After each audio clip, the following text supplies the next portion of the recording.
पद यात्रा केवल चलना नहीं होता, वो एक आत्म शुद्धि की प्रक्रिया होती है। जैसे जैसे भक्त आगे बढ़ते हैं, वैसे वैसे उनके भीतर की थकान नहीं, बल्कि अहंकार, लालच और चिंता पिघलने लगती है। कई लोग रास्ते में सेवा देते हैं, कहीं जल सेवा, कहीं भोजन वितरण, कहीं विश्राम के टेंट।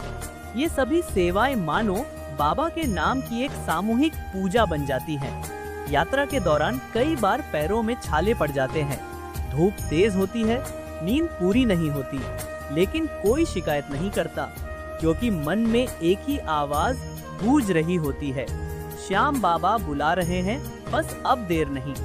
यही श्रद्धा, यही समर्पण उस पद यात्रा को एक महायात्रा बना देता है।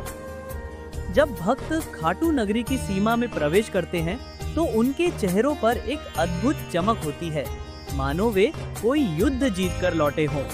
आंखों में आंसू, हृदय में भावनाओं का सागर और होठों पर बाबा का नाम। और जैसे ही बाबा के दरबार में पहली बार दर्शन होते हैं, वो क्षण शब्दों में बांध पाना कठिन है।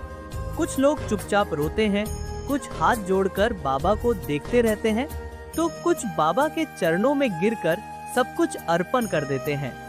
पद यात्रा और जुलूस केवल एक धार्मिक परंपरा नहीं है, वो एक जीवंत संबंध है भक्त और भगवान के बीच। वो याद दिलाती है कि ईश्वर तक पहुंचने के लिए केवल साधन नहीं, साधना चाहिए।